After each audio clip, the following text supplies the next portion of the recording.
अपना थोड़ा सा सामान उठाए और अपने दोनों बच्चों के साथ मम्मा चिड़िया जंगल में ले आई थी। शाम हो गई थी और माँ चिड़िया के पास रहने को कोई घर नहीं था, इसलिए वो डर रही थी। बच्चों, आप यहाँ सामान के पास बैठे और मैं रात गुजारने के लिए कोई जगह ढूंढ कर आती हूँ। मम्मा, हमें बहुत डर लग रहा है, ये जंगल नया है। कुछ नहीं होगा मेरे बच्चों, मैं इस जंगल को अच्छी तरह जानती हूँ। मम्मा चिड़िया अपने बच्चों को छोड़कर रात गुजारने के लिए कोई जगह ढूंढने जाती है। थोड़ी दूर मम्मा चिड़िया को एक सूखा हुआ पेड़ दिखाई देता है। उस पेड़ में एक छेद था। मम्मा चिड़िया वहाँ जाती है। ये पेड़ ठीक है, इस पेड़ के छेद में मैं रात गुजार सकती हूँ। अगर बारिश भी आ गई तो मेरे बच्चे सुरक्षित रहेंगे। मम्मा चिड़िया जैसे ही उस छेद के पास होकर देखती है तो उसमें एक नाग बैठा हुआ था। हाय, मैं मर गई, इस छेद में तो नाग है। अच्छा ही हुआ जो मैंने देख लिया। रानो चिड़िया वहाँ से उड़ती है तो सामने उसे एक कौवा और कौवी मिल जाते हैं। कौवे भैया, मैं आज ही इस जंगल में नहीं आई हूँ, क्या आप आज की रात मुझे अपने घर में रख लेंगे? मुझे चिड़िया पसंद नहीं है और मैं किसी भी चिड़िया को अपने जंगल में रहने की अनुमति नहीं दूंगा। कौवे भैया, आप मुझे अपने घर में भले ही ना रखें, लेकिन आप मुझे इस जंगल से नहीं निकाल सकते। आहिस्ता बात करो छोटी चिड़िया, मुझे तो चिड़िया की चूं चूं जरा भी पसंद नहीं है और तुम्हारे बच्चे तो मुझे एक नजर भी अच्छे नहीं लगते। तुम तो कोई पागल कौवे हो, मैं क्यों अपना समय बर्बाद कर रही हूँ। चिड़िया वहाँ से चली जाती है और अपने बच्चों के पास जाकर बैठ जाती है। मम्मा, क्या कोई जगह मिली? नहीं मेरे बच्चों, शायद हमें आज की रात इसी पेड़ पर बैठकर गुजारनी होगी। ये तो बहुत मुश्किल है, बारिश भी आ सकती है। मम्मा है ना अपने बच्चों के साथ। फिर दोनों बच्चे अपनी माँ के गले लग जाते हैं और एक साथ बोलते हैं, मम्मा साथ है तो डर कैसा, मम्मा साथ है तो डर कैसा। अंधेरा बढ़ने लगता है और साथ ही हल्की हल्की बारिश शुरू हो जाती है। बच्चे अपनी माँ के साथ लगकर बैठे हुए थे। मम्मा चिड़िया की नजरें अंधेरे में भी दूर तक देख रही थी, क्योंकि उसे अपने बच्चों की रक्षा करनी थी। पति जी, वो सामने कोई है, कोई तो उस पेड़ पर बैठा हुआ है। हाँ, मुझे भी लग रहा है, शायद कोई मजबूर पक्षी हो जो बेघर हो या फिर जंगल में नया आया हो। मेरा छाता देना, मैं जाकर देखता हूँ। तोता अपना छाता लेकर घर से निकलता है। चिड़िया, कौन? मैं डर गई तोते भैया, आपने तो मेरी जान ही निकाल दी। चिड़िया, क्या आप इस जंगल में नहीं आई हैं? हाँ तोते भैया, मैं आज शाम ही इस जंगल में आई हूँ। रात गुजारने के लिए घर नहीं था, इसलिए यहाँ ही बैठ गई। आप बच्चों को साथ लें और मेरे साथ मेरे घर में आ जाएं। ये सुनकर मम्मा चिड़िया बहुत खुश होती है और तोते के साथ चली जाती है। मैंने कौवों से आश्रय मांगा तो उन्होंने ऐसे ही मुझसे लड़ाई शुरू कर दी। वो कौवे इस जंगल में आने वाले हर नए पक्षी के साथ ऐसा ही करते हैं। ये ले चिड़िया बहन, ये दाल का दाना है, मैं कल ही लेकर आई थी। बच्चे दाना खा लेते हैं। अंकल और आंटी, शुक्रिया हमें भीगने से बचाने के लिए। चिड़िया, आपके बच्चे बहुत बुद्धिमान हैं। फिर वो सब सो जाते हैं। सुबह हो जाती है, लेकिन बारिश तो पहले से भी तेज हो जाती है। कोई भी पक्षी अपने घर से निकलने से डर रहा था। पति जी, अगर ऐसे ही बारिश लगी रही तो कैसे चलेगा? हम खाएंगे क्या और बाहर कैसे जाएंगे? जिस पेड़ पर कौवों का घर था, उस पेड़ की एक डाल टूटकर कौवों के घर के ऊपर गिर जाती है और कौवों का घर टूटकर नीचे गिर जाता है। कालू, ये क्या हुआ? अब यही बाकी रह गया था, अब तो घर भी गया। कबूतर अपने घोंसले में बैठा हुआ था। तेज हवा का झोंका आता है और कबूतर का घोंसला उड़ाकर ले जाता है। कबूतर नीचे जमीन पर गिरता है और उसका घोंसला सीधा जाकर नदी में गिर जाता है। लुट गया, मैं बर्बाद हो गया, सब टूट गया, मेरा घोंसला टूट गया। बारिश तो तूफान में बदल चुकी थी। सभी पक्षियों के घर टूट रहे थे। जिस घर में चिड़िया अपने बच्चों के साथ थी, वो घर तोते ने अभी 1 महीना पहले ही बनाया था, लेकिन वो घर भी बारिश और हवा के जोर से हिलने लगता है। तोते भैया, बच्चों सब बाहर चलो, सब बाहर चलो, ये घर गिरने वाला है। चिड़िया शोर मचाती है। वो सब घर से बाहर चले जाते हैं और घर धड़म से नीचे गिरता है और पूरी तरह टूट जाता है। सारे जंगल के पक्षी बरगद के बड़े पेड़ के नीचे जमा हो जाते हैं। मनहूस चिड़िया, ये सब तुम्हारी वजह से हो रहा है। कल शाम से तुम इस जंगल में आई हो और साथ ही तूफान और बारिश लेकर आई हो। मैंने क्या किया है? मैं कौन सा बारिश को साथ लेकर आई हूँ? लड़ने का समय नहीं है, अब सोचना होगा कि सबको कहाँ रहना होगा। मैं आप सबके लिए एक बड़ा घर बना सकती हूँ। क्या इस जंगल में कोई केले का पेड़ है? सुन लो अब इस चिड़िया की चूं-चूं, भला केले के पेड़ से भी घर बनता है? केले की लकड़ी से चिड़िया मजबूत घर बनाएगी। दोनों कौवे हंसने लग जाते हैं। लकड़ी से नहीं, मैं केले के पत्तों से बड़ा सा घर बनाऊंगी जो हम सबको बारिश से बचाएगा। केले का पेड़ नदी के पास है, मैंने देखा था, मैंने कल ही देखा था। तो फिर सब चलो, हम वहाँ से एक एक पत्ता तोड़कर ले आते हैं। हम तो नहीं जाएंगे, क्योंकि चिड़िया का बनाया हुआ घर ऐसी तेज बारिश में कहाँ टिक पाएगा। बच्चों, आप यहाँ बैठ जाओ। नहीं मम्मा, हम भी आपकी मदद करेंगे। फिर वो सब नदी के पास केले के पेड़ से पत्ते लेने चले जाते हैं। केले के पेड़ से एक एक पत्ता तोड़ने के बाद वो सब वापस आते हैं। फिर रानो चिड़िया केले के पत्तों से एक मजबूत घर बनाना शुरू करती है। तोता, कबूतर और तोती चिड़िया की मदद करते हैं और बच्चे मम्मा को पत्ते पकड़ाते हैं। वो सब तेज बारिश में ही काम जारी रखते हैं। कालू, इस चिड़िया की बच्ची ने तो सच में सुरक्षित घर बना लिया है। अभी भी मौका है, चलो हम भी एक एक पत्ता ले ही आते हैं। फिर कौवा और कौवे भी नदी पर जाते हैं और पेड़ से एक एक पत्ता तोड़ लेते हैं। चिड़िया ने केले के पत्तों से बहुत ही सुंदर घर बना लिया था। वो सब केले के पत्तों के घर में चले जाते हैं। ये घर तो बहुत सुरक्षित है, यहाँ बारिश का पानी नहीं है। बाहर कौवे आते हैं।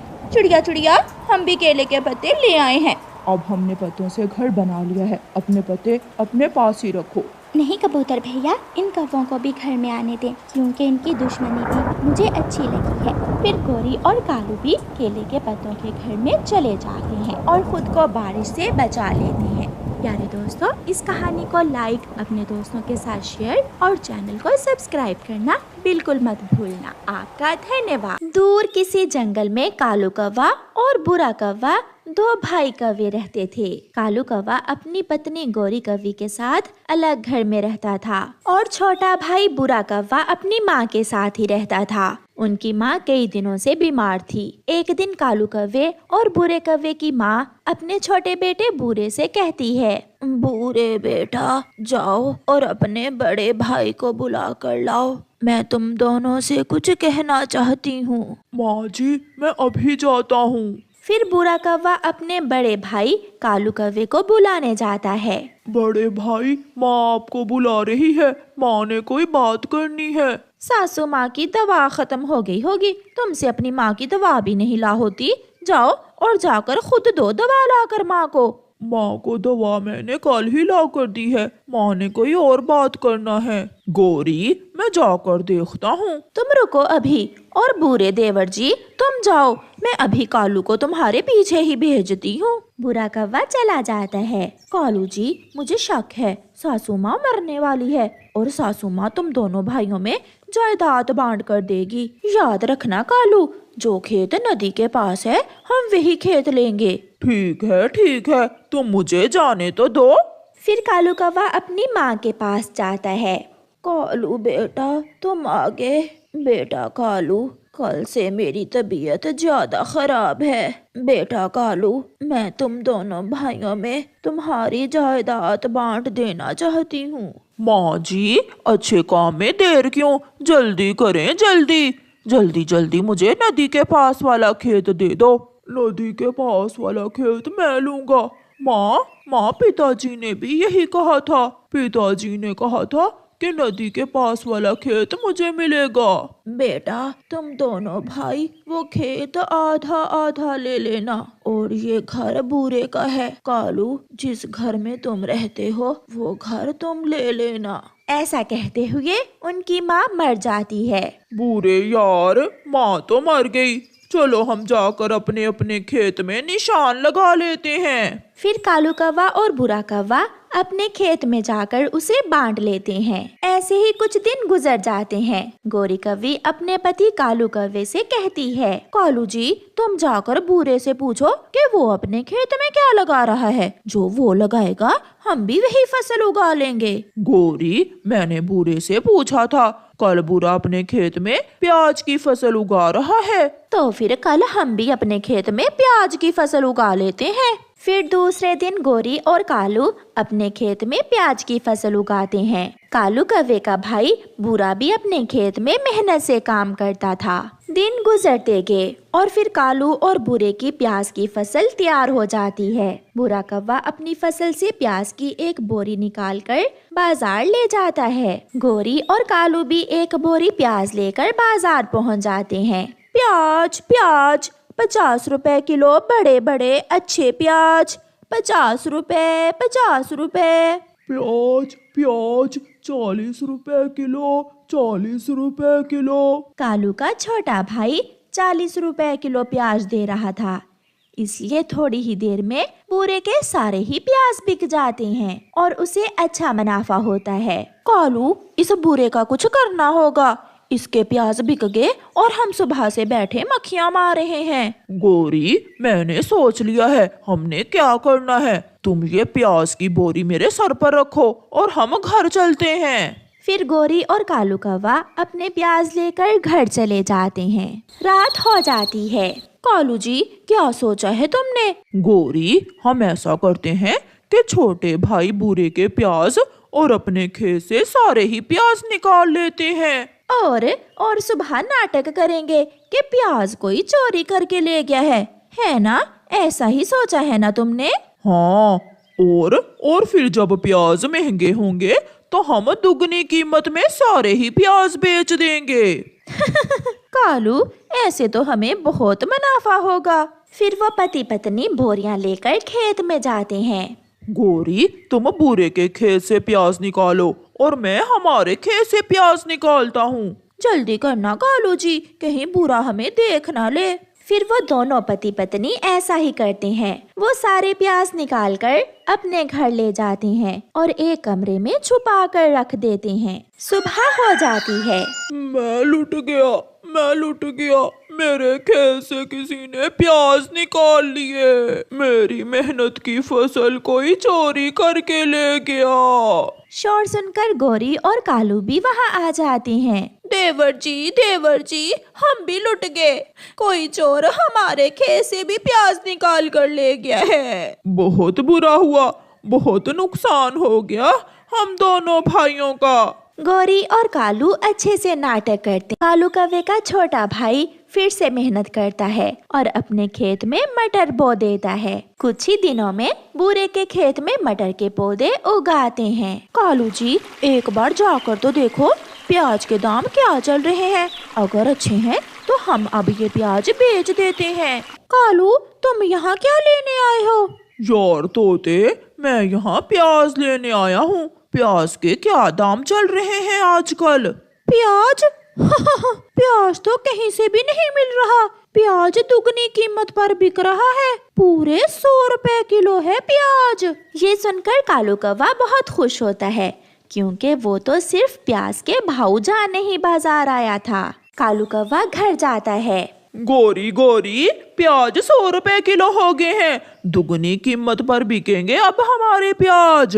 कालू जी, अगर 2-4 दिन और इंतजार कर लें तो दुगनी क्या, हम प्याज 4 गुना कीमत पर भी बेच सकते हैं। ऐसे वो प्याज के भाव और बढ़ने का इंतजार करते हैं। वो सारा दिन सोए रहते और कोई काम धंधा ना करते। कालू कौवे का भाई बुरा सारा दिन अपने खेत में काम करता। बुरा अपने भाई कालू के पास आता है। भाई, आपका खेत कब से खाली पड़ा है? आप अपने खेत में कोई फसल क्यों नहीं उगा रहे? बुरे, थोड़ा इंतजार करो, मैंने एक लॉटरी की टिकट खरीद कर रखी हुई है। जिस दिन मेरी लॉटरी की टिकट लग गई, मुझे सारी जिंदगी काम करने की जरूरत नहीं पड़ेगी। जैसे तुम्हारी मर्जी भाई। दूसरे दिन आसमान पर गहरे बादल छा जाते हैं और तेज बारिश शुरू हो जाती है। चिड़िया अपने घर में छुपी बैठी थी। तोता अपने घर में। सब तेज बारिश से बहुत डरे हुए थे। कौवों का घर इतना मजबूत न था और ऊपर से उन्होंने कई बोरियां प्याज की अपने घर में छुपा रखी थी। हवा का एक तेज झोंका आता है और कौवों का घर टूटकर नीचे गिर जाता है। कौवा और कौवी घर के नीचे दब जाते हैं और हर तरफ प्याज ही प्याज बिखर जाता है। कालू, ये क्या हुआ? ये प्याज तो हमें ही ले डूबा। गोरी, हमारा लालच ही हमें ले डूबा है। बारिश रुक गई थी। सब पक्षी वहाँ इकट्ठे हो जाते हैं और कौवे और कौवी को बाहर निकालते हैं। कालू का छोटा भाई बुरा भी आ गया था। बड़े भाई, ये प्याज कहाँ से आए आपके घर में? हमारे प्याज तो कोई चोर चुरा कर ले गया था। वो चोर कालू कौवा ही तो था। फिर सब पक्षी हंसने लग जाते हैं। देवर जी, हमें माफ कर दो, हमें हमारे लालच की सजा मिल चुकी है। ऐसे कौवे और कौवी को सजा मिलती है। प्यारे दोस्तों, इस कहानी को लाइक करना बिल्कुल मत भूलना। आपका धन्यवाद।